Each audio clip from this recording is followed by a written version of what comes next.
Good afternoon. Welcome to this presentation about the SAC, Sustainable Apparel Coalition, and the Higg Index. My name is Karin Ekberg, and I'm the manager of the consulting company Leadership and Sustainability. Before I started my own company, I worked several years at Adidas in the role of Head of Environmental Services, and before that at other companies. Since my time at Adidas, I have been involved in several areas of SAC, also holding the position as chair of the board. I'm sending around an attendee list. Please add your name and contact details or put your business card into the plastic folder. Please feel free to take one of my business cards as well. Today we will focus on the SAC Higg Index and how you can use the Higg Index in your organization if you are a brand, a retailer, or a manufacturer. I will introduce you to SAC and give you an overview of the SAC Higg Index. Then we will, step by step, explore where the Higg Tools fit into your program. We will look at the brand level and discuss materiality, what's important for your business and strategy. We will discuss the supply chain, and if you are a manufacturer, you might find this section the most interesting. We will speak about product and materials as well. And towards the end of the presentation, we will have time for a discussion. And finally, I will present my company and our services to you. Let's begin with the introduction. SAC, Sustainable Apparel Coalition, focuses on the apparel, footwear, and home textile industries and has defined a vision that you can see here to produce no unnecessary environmental harm and have a positive impact on people and communities. SAC is working with and has members from all different stakeholder groups like brands, retailers, manufacturers, service providers, and not-for-profit organizations. And here you see a list of most of the members in the different member categories. As you can see, the number of members is quite significant and is running towards 200 members by now. SAC develops tools, support adoption of tools, and enable transparency on results. So far, most of the tools have been assessment tools, but SAC has also started the work to support organizations improve with the help of improvement tools. And this slide here gives you an overview of the Higg Index suite of tools.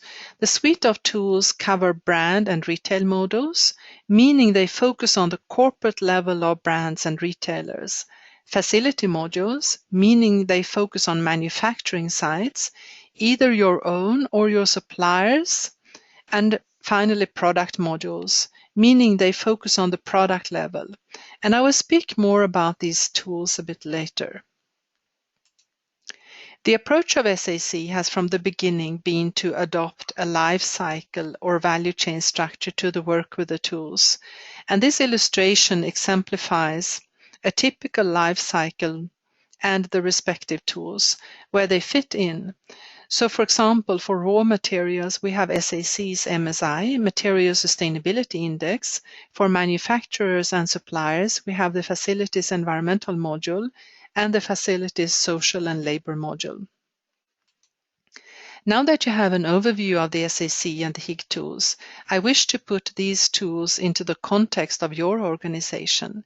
My objective is to give you examples of how the tools can fit into your sustainability strategy and program. Let's begin at the brand or retailer level. We will have a look at materiality and strategy. This illustration gives an overview of the process to develop, implement, and follow up on a sustainability strategy. You explore the need, agree that you will develop a strategy, you identify the sustainability aspects that are material to your business, you develop the actual sustainability strategy, including the business case, you develop an implementation plan and implement the strategy, and finally you assess your performance against your goals and then you report. And in order to have a good structure, we usually work along the value chain. On this slide, you see a very detailed representation of the value chain. The value chain will look different for different companies. At the top of this slide, we have the overarching management processes. Below we have the actual business processes where the products and services are actually created, distributed and sold. Then we have the support functions, for example, human resources and communication. And once you have your value chain and your processes mapped, you can assess where you may have quality and sustainability impacts, risks and opportunities, which means you identify the sustainability aspects that are material to your business and where in the supply chain and in the value chain they are material. We also need to decide which sustainability aspects you wish to include into your assessment and into your strategy. On the left-hand side, you see a few standards and initiatives that you may draw from. You may also look to the topics that are trending in your industry or ask your stakeholders, or perhaps they have already told you. Perhaps they are already shouting to you. And on the right-hand side, you see a few examples of specific sustainability aspects. The next step is to conduct the materiality assessment. We do that with the help of comprehensive assessment matrix, and what you see here is a simplified example. On the top of this slide, we see again our business processes, now somewhat condensed. On the left hand, we have our sustainability aspects at a higher level. Now you can assess all the sustainability aspects you identified. Assess them for status, what's in place, what's not in place, impact, and legal, financial, and operational risks and opportunities. There are many ways you can do the assessment. For example, you can do it at a higher level in a brainstorming or workshop session. You can also develop a questionnaire and conduct interviews with stakeholders. You may wish to include footprinting with quantitative measures or even product lifecycle assessments. And the results can be inserted into a matrix like this and then valued on a scale that you have predefined. The goal should be to understand your material sustainability aspects as well as your gaps. Here, for example, we have used dark orange to indicate a significant potential. And the identified material aspects are the ones you should focus on if you wish to improve your sustainability impact. The SAC brand module can be used during your assessment. For example, you can use some of the questions in the brand module and assess yourself how well you are doing. Some examples of questions from the brand environmental module are: brand has established internal metrics to hold product team accountable for sustainability performance and continuous improvement. Brand has an updated list of suppliers that it contracts with. Brand restricts chemicals used in manufacturing processes and or residing in final product that goes beyond a list of regulated chemicals and RSLs. Brand has a program to track, measure, and document the environmental impacts from the manufacturing of its products. You can also benchmark yourself with other companies. We have actually, together with a customer, done such a benchmarking using the SAC brand module. We will be discussing the results of that benchmarking at the outdoor conference in June in Friedrichshafen. The brand module will be revised and the work is just kicking off for the revision phase. And once you have done your materiality assessment and potentially your benchmarking, you can begin developing your strategy and designing projects to respond to the hotspots. Now let's have a look at what sustainability leaders do when they develop their strategy. In a McKinsey study, there were questions designed to differentiate what great sustainability leaders do and others don't in relation to strategy development. The blue bars represent the percentage of the sustainability leaders that agree to the statement, and the green bar represents the percentage of all other respondents that agree to the same statement. And the number in orange represents the factor between the two. These results speak for themselves. For example, nearly 5 times as many in the group of sustainability leaders set aggressive external targets or goals than the other respondents. And let's look at the last example. The financial benefits of sustainability are clearly understood across the organization. 51% of the leaders said yes. Only 18% of the other respondents said yes. So you begin developing your strategy and program, and there are several steps you need to take here, including defining the business case and iterating the goals, but we will not go into detail here. On this slide, you see examples of program elements you may have in your strategy, organized again along the value chain. So for example, you may decide to introduce an ISO 14001, an environmental management system. This system would probably encompass all processes in the company. However, a program with focus on energy conservation may cover mainly innovation, suppliers, own manufacturing, and warehousing. Now let's have a look at the supply chain level where the products are actually manufactured. This illustration shows a typical supply chain. You can imagine how complex this picture can get, and it can get even more complex if you source via agents, because then you have the agents in between your company and the suppliers. The result is that you may not have any visibility of the actual manufacturing entities at all. You are not even seeing the tip of the iceberg. To manage the supply chain well for sustainability is a significant challenge for most brands, retailers, and manufacturers themselves. Some of the challenges are: in order to manage risks, you need to reach beyond Tier 1 in the supply chain. There are many different standards available: the SAC, Higg Index, the 38C, the BEPI, GSEP, Fairware Foundation, Fair Labor Association. You may have a fast-changing supply chain and lack of visibility. Most often there are multiple buyers at a single supplier, which lead to multiple audits at that supplier, and then which leads to audit fatigue and less productive improvements at this facility. The technical complexity of manufacturing is significant, so there are no easy standard solutions. And finally, there is a need to integrate several topics relevant to the supply chain: environment, chemicals management, H&S, labor, compliance, etc. In order to better understand your supply chain, or if you are a manufacturer, to understand your own production, you can apply the same approach to assess materiality to your supply chain as you did to your value chain. You just decide which product groups and which tiers of the supply chain you wish to assess. Here we can see an example, beginning with apparel tier 1, apparel tier 2, accessories tier 1, etc.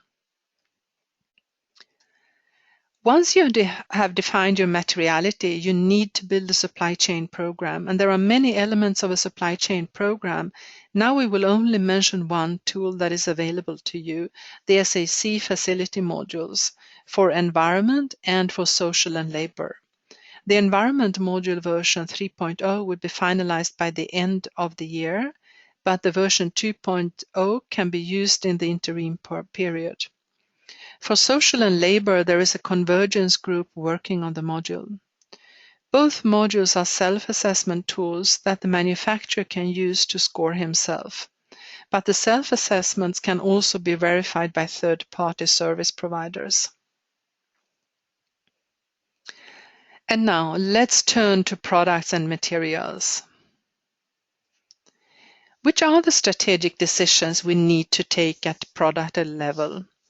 Well, some of the main decisions are relating to assessing the fabrics and selecting preferable fabrics, product indexing, footprinting, and LCA life cycle assessments.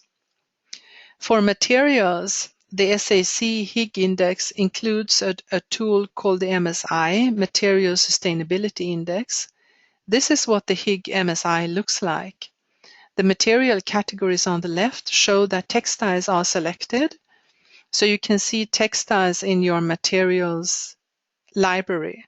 These are generic or representative versions of textiles that SAC has created for you. In the MSI, a lower score is better. You can think the lower the score, the lower the impact. And you can see a breakdown on the MSI score impact by impact, and even sort by those impacts if you are specifically interested in water scarcity, land use, climate change, etc. And this is a typical process for product development within an organization. We know that around 80% of the product's impact is determined during the design phase. Designers have a lot of power. It's during this phase that they can significantly reduce impact. Only at this time can they decide to put 2 parts in an outsole instead of 6 that need to be heat pressed together. They can replace a nickel zipper with a zipper made out of a recycled material. Some can decide where cut lines are in their patterns to reduce waste. The designers hold the key to one of the easiest ways to drastically reduce the amount of water we use, wastewater polluting streams, energy use, and greenhouse gas emissions. But once they understand why, their first question is how to do that. And in order to help designers improve the environmental impact of the products they design, SAC developed the DDM, the Design and Development Module. It covers materials, which means the MSI, the Material Sustainability Index we just looked at, manufacturing, care and repair, end of use, and quality and lifetime. It's a very simple tool and it does approximate significantly. This is not an LCA tool. However, the Material Sustainability Index has been built also on some LCA data. On this slide, you can see how different products can be compared. And on the right-hand side, you can see the total impact of the different products. The smaller, the better. And here are some additional products. On this slide, you see again a comparison, but here you can also see the comparison broken down into different areas. So we begin with materials, and then we have manufacturing, care and repair, end of use, etc.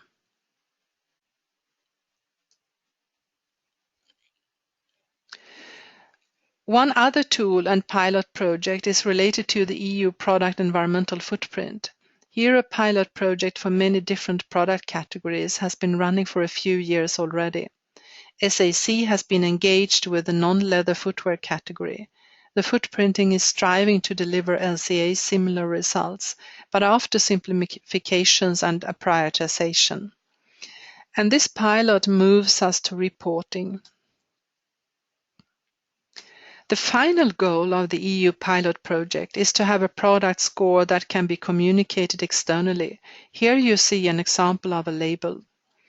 The pilot objectives were to test the standard for the industry to measure and communicate the environmental impact of products to consumers, and test if communicating environmental information to consumers may trigger an improvement in the overall environmental performance on products. And these results are now being evaluated. And with that, I have come to the end of my presentation. I hope you have found the information valuable, and now I would like to open up for questions. Does anyone have a question or comment? Thanks a lot. It's now time to wrap up, and I have some information about my company that I wish to present to you. At Leadership and Sustainability, we promote sustainability as corporate strategy, as business model, and as leadership quality. You can see our team here to the right, and we cover a broad range of solutions, and therefore we work in partnerships globally, and we work with clients in Europe, Asia, and Americas. The services we provide specifically related to SAC are, for example, materiality assessment and strategies, Higg Index verification and audit practices, training packages. We are an approved SAC trainer, supplier trainings, EHS and energy and chemicals management systems, chemicals management according to the ZTHC protocol or the German partnership, the so-called Textilbündnis, good manufacturing practices, and finally KPIs and performance improvements. And on this slide you can see a few of the projects we have been and are working on currently. We work on classical strategy projects, conducting materiality assessment over the entire value chain and/or the supply chain, and thereby identifying impacts, risks, and opportunities. We support brands and retailers with chemicals management projects. We work with our clients to develop their supply chains. We deliver workshops about strategy, about ISO and other topics, and we conduct verification visits and environmental impact assessments. We also do research on different topics for our clients. So please contact us if you wish to engage further. You can also sign up to our newsletter. And this presentation will be posted on the website of Performance Days within short. In the meantime, I will be here if you wish to continue the conversation. Thank you for joining us today, and goodbye.